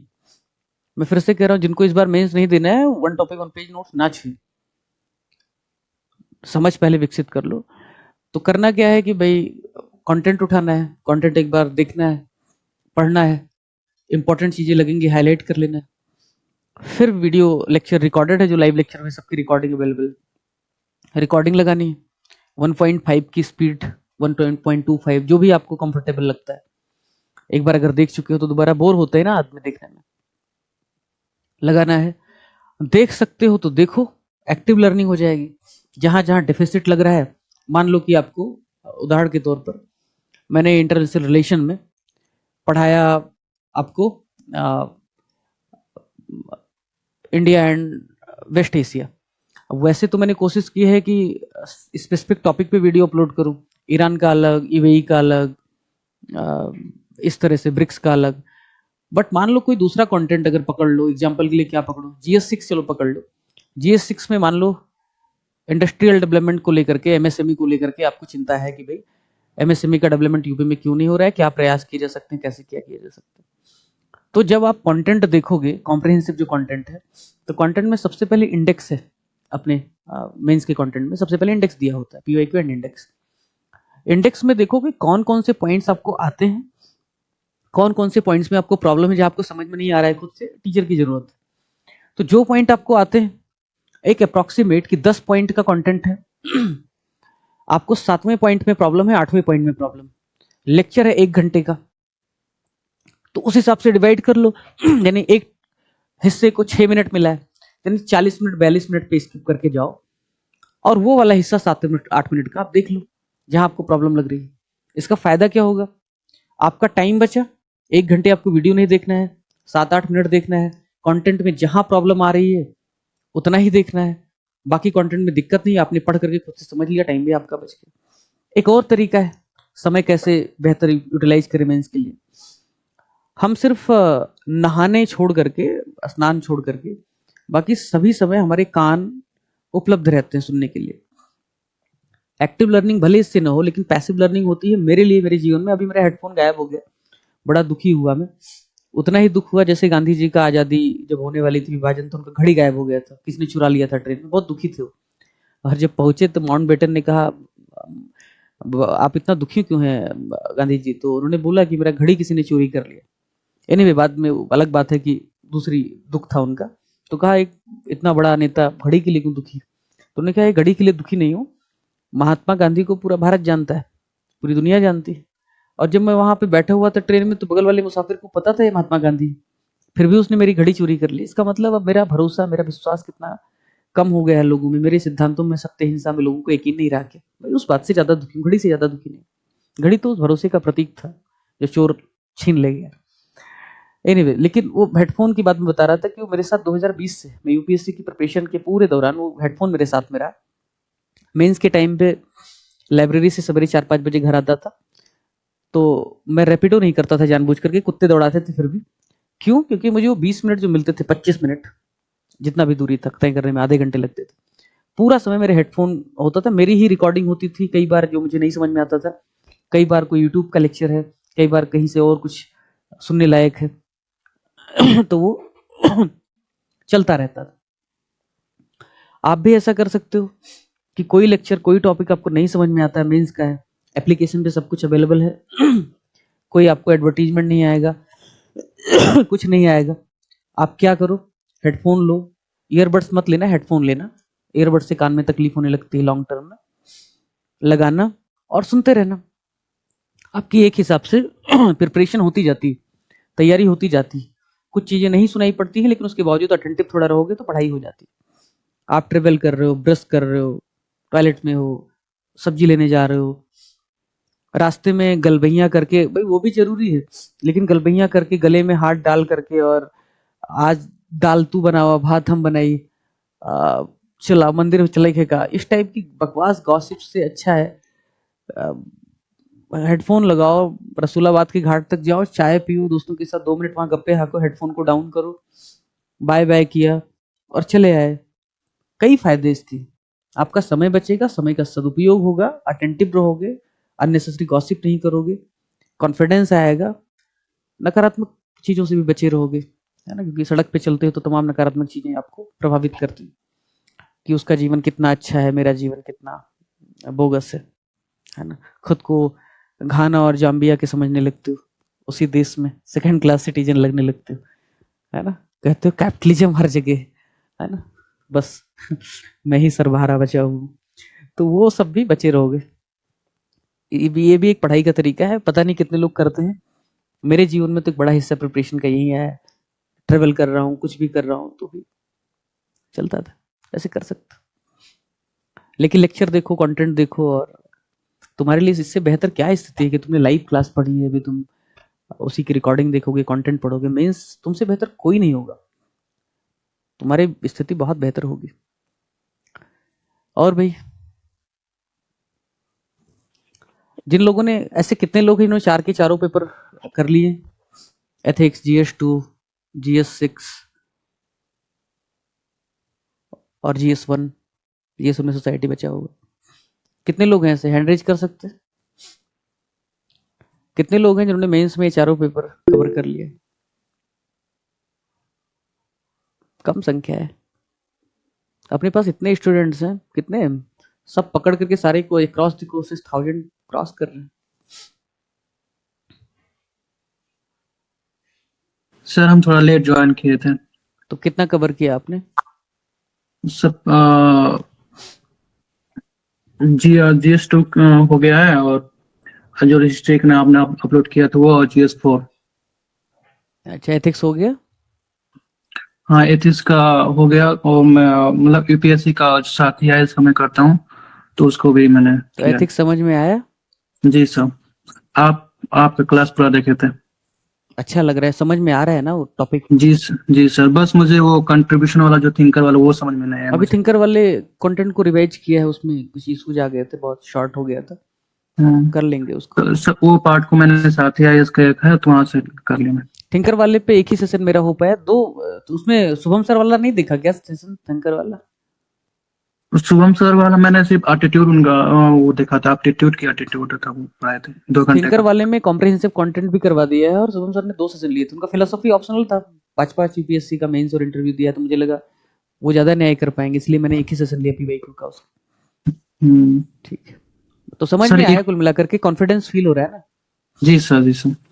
सर एक और क्वेश्चन ये पूछना था सर, सर जैसे कि 1 साल हम लोग का है, मतलब अप्रैल के लिए, जो ये अग्नि परीक्षा वाला जो मेंस का अपने टेस्ट स्टार्ट किया है सर, तो सर इसका वैलिडिटी कब तक है? ये मेंस तक ही है कि यार मतलब साल भर के लिए ये है?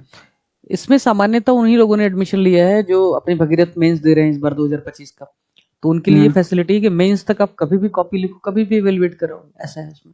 बट अगर लोग कहेंगे तो हम उसकी वैलिडिटी बढ़ा देंगे। सर अगर अभी तो क्वालिटी बढ़ जाए तो हम लोग भी इनरोल कर ले उसमें, क्योंकि तो अभी दूसरा खत्म वर्जन हो लॉन्च जाएगा। कर सकते हैं, उसमें नहीं करेंगे, क्योंकि क्या हो रहा है कि जो क्वेश्चन फ्रेम कर रहे हैं ना अग्नि परीक्षा में, वो वही क्वेश्चन है जो 2025 मेंस के लिए आने वाले हैं। ठीक है, मोस्ट सर तो प्रोबेबली। मतलब हम लोग के लिए भी कर दे, जो प्रैक्टिस करते रहे हम लोग, तो जिस अग्नि मेंस परीक्षा दूसरा लॉन्च कर सकते हैं कि जो 2026 में थे, थोड़ा उस तरीके से। अंत में क्या है, सारे टेस्ट सीरीज सबके लिए उपयोगी नहीं होते। कुछ लोग क्या करते हैं कि 2026 में, 25 में, 27 में हर किसी के लिए एक ही टेस्ट सीरीज नहीं होता है ना। एक टेस्ट सीरीज शारीरिक होती है जो सीखने के लिए होती है, लर्निंग के लिए होती है, कि भाई उससे आप डेवलप करती हो, इवॉल्व करते हो, कम एप्लीकेशन बेस्ड क्वेश्चन, ज्यादा डायमेंशन वाले, कॉम्प्रिहेंसिव, आप सिलेबस कंप्लीट करते हो एक हिसाब से उसके सारे।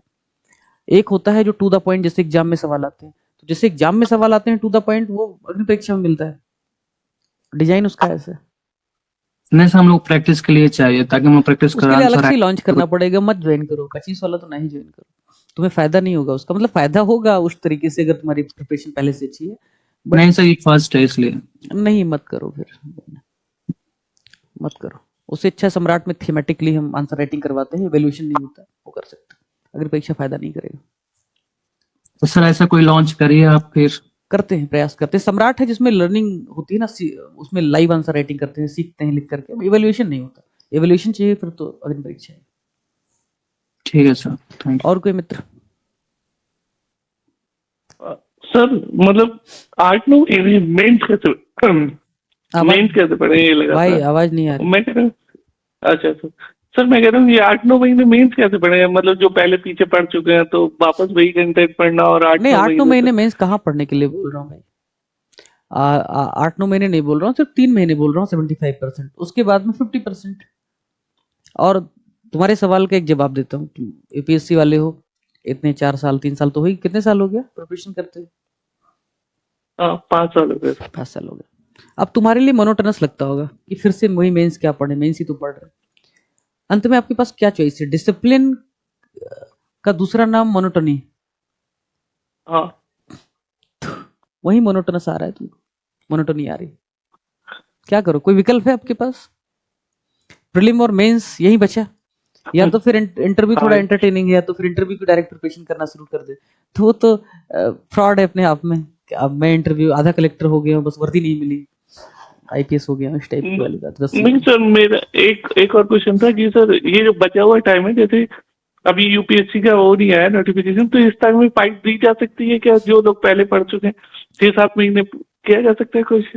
क्या, सॉरी सवाल नहीं समझा। मतलब जैसे अभी यूपीएससी वाला नोटिफिकेशन नहीं आया, वो शायद आ जाएगा कुछ दिनों में, 1-8 वीक में। ठीक है, तो उसके लिए ये जो 6-7 महीने बचे हैं, इसमें किया जा सकता है, फाइट दी जा सकती है यूपीएससी में जो पहले कर चुके हैं थोड़ा बहुत? ऑप्शनल बहुत बड़ा खेल करता है। जीएस तो चलो यूपीपीसीएस में जो पढ़ रहे हो वही यूपीएससी में करना है, nothing different. G 1 to 4, specially 4 ज्यादा अच्छा यूपीपीसीएस में आ रहा है। बट अगर आप ऑप्शनल की बात करें तो उसने मुझे डुबोया इतना मेहनत करने के बाद। तो अगर ऑप्शनल बहुत अच्छा नहीं है तो 5-6 महीने में मुश्किल होगा। लिटरेचर है वो, मैं पढ़ चुका हूँ कर, उसमें तो नंबर मिल हिंदी जा रहा है आजकल, लिटरेचर। बट कर सकते हो, कैन ट्राई। मतलब ये वर्थ इट होगा सर? मतलब ऐसा कंफ्यूजन हो रहा है मुझे डिपेंड थोड़ा सा। करता है आपके अटेम्प्ट कितने बचे हैं। कई बार जितना एज उतना अटेम्प्ट तो करना ही है, मरता क्या ना करता। अगर वो सिचुएशन है नहीं तो दो। हाँ, अटेम्प्ट तो बचे हैं, लेकिन अटेम्प्ट तो बचे हैं क्योंकि सर। क्या दिक्कत क्या है कि ऑप्शनल पढ़ने के चक्कर में फिर यूपीपीसीएस का मेंस और प्रीलिम कंप्रोमाइज होगा। जो यूपीपीसीएस और यूपीएससी दोनों दे रहे हैं और उनके पास सिर्फ 5 महीने, मान लो 6 महीने, फिर वो ऑप्शनल की तरफ जाएंगे तो इधर कंप्रोमाइज होगा ही होगा ना भाई। 2 पेपर पढ़ना और इतना लंबा, अगर लिटरेचर सिलेबस है, किसी का मैथमेटिक्स सिलेबस है, किसी का एंथ्रो सिलेबस है, बहुत लंबा है। हाँ तो मैं नहीं जानता अलग अलग सिचुएशन। अगर ऑप्शनल पहले से ठीक ठाक है तो गो अहेड, कर सकते हो, कोई प्रॉब्लम। तुम तो हाँ कर सकते हो, तुम तो हाँ ऑलरेडी सर, मतलब वो पढ़ रखा है, वो लिख भी रखा है, मतलब कर बस सकते उसको हो। थोड़ा सा रिफ्रेश। आप ट्राई कर सकते हो, बट जो नए लड़के हैं जिनका यूपीएससी उतना प्रिपरेशन नहीं अच्छा है, मैं उनको सलाह नहीं दूंगा। नहीं उनको सर, मैं अपने लिए पूछ रहा था ये, मतलब यू कैन गो अहेड। ठीक सर। और कोई? सर एक क्वेश्चन हमारा हो रहा है सर, ये एक्सिस प्लस वाला जो है शेड्यूल रिशेड्यूल होगा सर, वैसे ही चलता रहेगा? कौन सा शेड्यूल? सर एक्सिस प्लस जो बैच चल रहा है प्रीलिम्स के हाँ, लिए। अब उसे रीशेड्यूल। हम तो बहुत तेज जा रहे थे क्योंकि हम मान के चल रहे थे जून में प्रीलिम होगा, ठीक है ना। जैसे भगीरथ प्लस मेंस में 15 मार्च में खत्म हो रहा था पहले सिलेबस, फिर लगा नहीं और जल्दी करना है, तुम फरवरी के फर्स्ट वीक या 10 फरवरी तक टारगेट कर रहे सब कुछ। ऐसे उधर प्रीलिम इतना लेट हो गया, 6 दिसंबर हो गया, अब हम खत्म भी कर दी जून तक, मई तक, तो कोई फायदा नहीं। प्रीलिम में 2 कोर्सेज जिनके बारे में अभी बात नहीं करना चाहता हूँ। ऑफकोर्स जिन्होंने अस्तित्व लिया है उनको मिलेगा, निःशुल्क मिलेगा। जो इंद्रधनुष में, उनके लिए तो पूरा निःशुल्क है, उनको कुछ नहीं करना अलग से। लेकिन 2 ऐसे प्रयास जिस पे 2-3 लोग काम कर रहे हैं, अगर वो प्रयास सफल रहा तो हो सकता है प्रीलिम में एक बड़ा गेम चेंजर बदलाव साबित हो। जैसे लॉजिकल गेसिंग था, जिससे लोगों को, बहुत लोगों को फायदा हुआ। इवन जेआरएफ की एग्जाम देने वाले लोगों को भी फायदा हुआ। तो हो सकता है वो 2 प्रयास, अगर, अभी तो कुछ कह नहीं सकते क्योंकि मैं मेंस में बहुत बिजी हूँ और उधर ध्यान नहीं दे पा रहा हूँ। अगर मुझे ठीक लगा तो ऐसे प्रयास हैं जिनको हम कर सकते हैं, जिसमें 1-2 महीने लगेंगे पढ़ने में।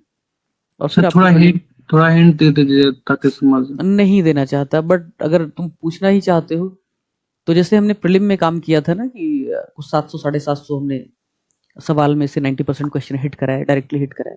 कुछ जी ऐसा सर। प्रयास है कि हम एक प्रॉपर, जितनी अपनी समझ है, कैपेसिटी है लोगों के साथ मिलकर के कुछ ऐसे करें कि भाई दुनिया भर की किताबें नहीं पढ़नी है, बकवास नहीं करना है, कुछ ऐसा कर लेना है, कुछ इस तरीके से कर लेना है कि कुछ ही क्वेश्चन में, कुछ ही एमसीक्यू में काम हो जाए। यस, इस तरीके से कुछ सोच रहे हैं। उसके लिए बहुत शार्प माइंड वाले लोग चाहिए, बहुत अच्छा सोचने समझने वाले, सेंटेंस फ्रेम करने होते हैं वैसे। अब चूंकि 6 दिसंबर को है तो ये सौभाग्य मुझे मिल सकता है कि मैं बहुत सारे क्वेश्चन बनाऊं खुद। जैसे आपने देखा होगा पिछला जो लर्निंग सीरीज हुआ था उसमें पॉलिटी के क्वेश्चन मैंने ही बनाए थे सारे। तो पॉलिटी के क्वेश्चन हर दूसरा आदमी आकर के कहता था मजा आ गया, क्योंकि कवर हो गए वो शॉर्ट, बहुत कम क्वेश्चन में पूरी पॉलिटी कवर हो गई। तो इस तरीके से कुछ कर सकते हैं, सोच रहे हैं अभी, बट उसके लिए असेसमेंट करना पड़ेगा, कौन से टॉपिक से कितने सवाल, किस टॉपिक से ज़्यादा पूछ रहा है, किस टाइप का सवाल पूछ रहा है, कैसे उसको इनकॉर्पोरेट करेंगे उस स्टेटमेंट में। वर्क इन प्रोग्रेस चल रहा है। अंत में इधर भी इनोवेशन की स्कोप है ना बहुत ज़्यादा। वही मोनोटोनस काम, वही स्पेक्ट्रम पढ़ा रहे हैं, वही नोट्स पढ़ा रहे हैं, कोई फायदा नहीं उसका, हम खुद ही बोर हो रहे हैं उससे। ठीक है, लर्निंग सीरीज एक अच्छा विकल्प है। लर्निंग सीरीज पिछला वाला अवेलेबल करवा देते हैं जो अस्तित्व प्लस में है, चाहे तो पहले सॉल्व कर सकते हैं या जैसे शेड्यूल है उसके हिसाब से कर ले। और कोई?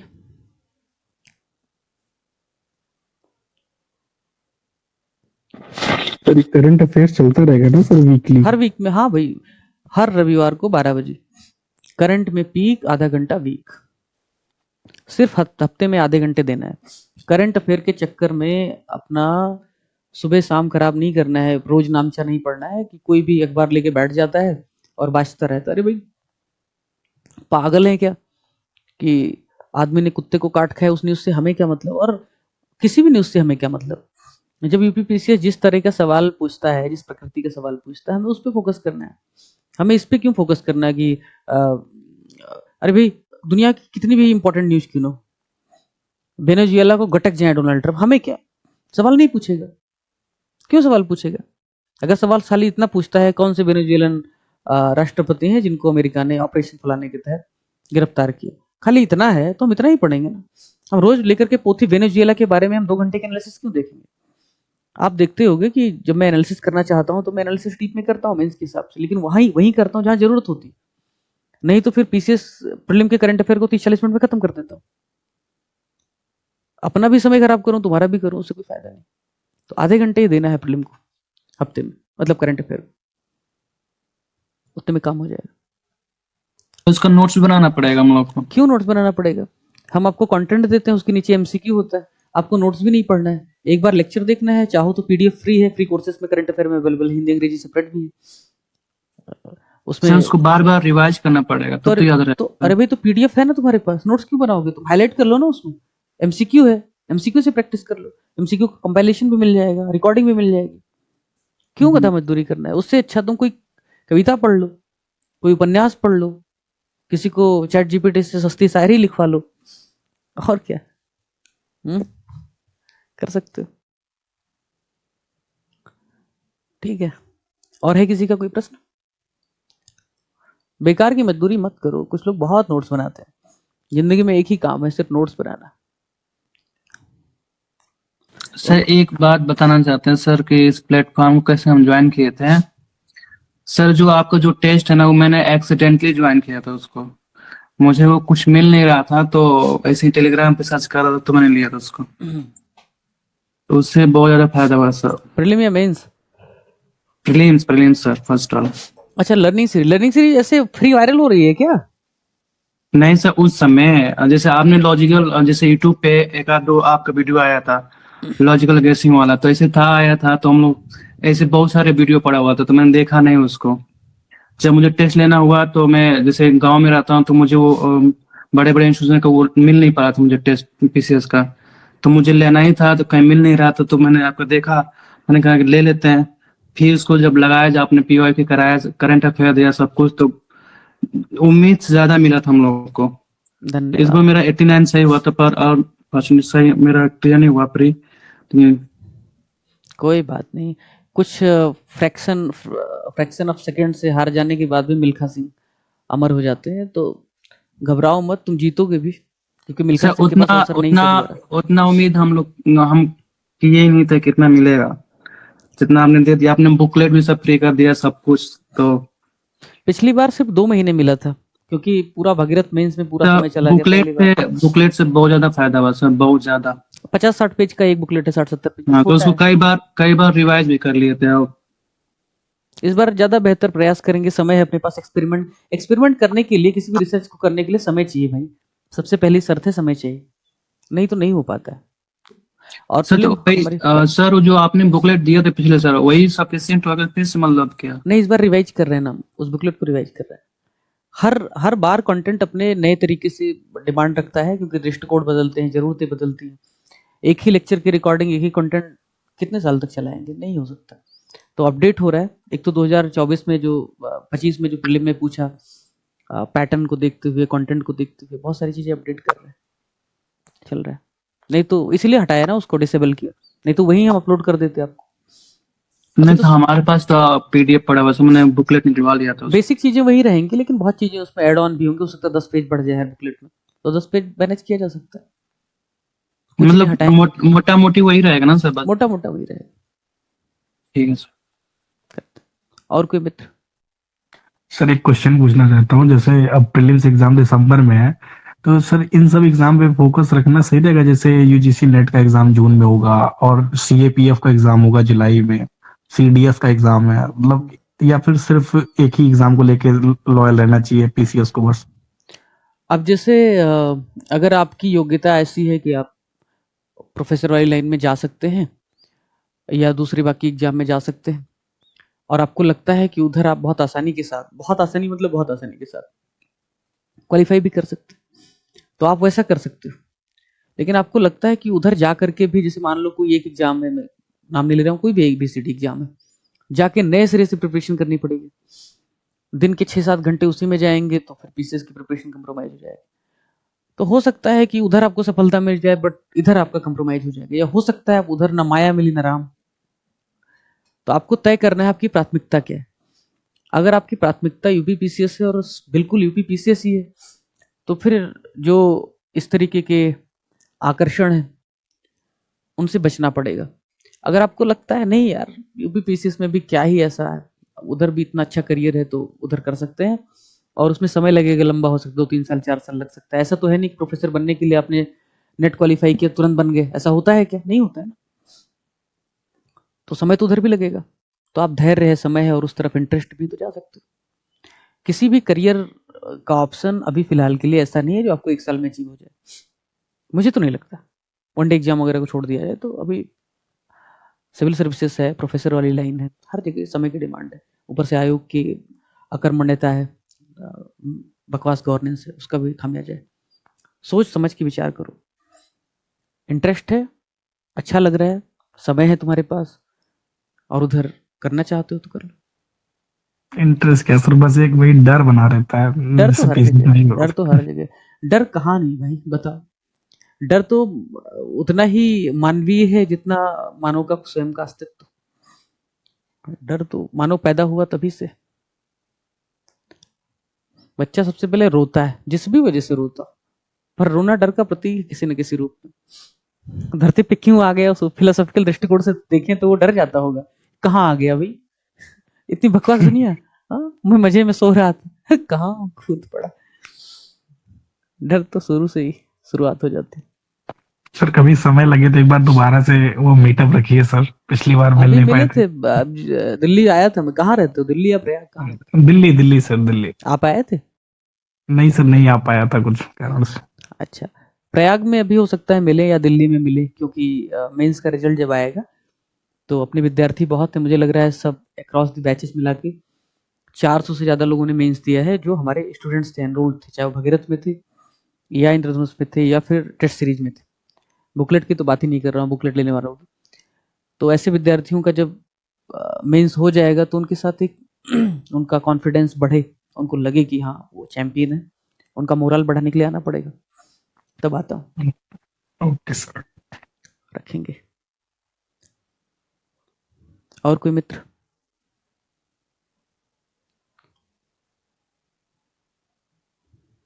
एनीवन? आधे तो सो गए, ऑन करके रख दिया होगा।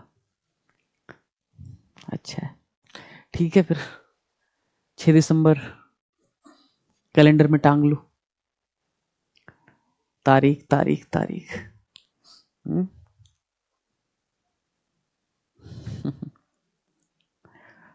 कोई नहीं।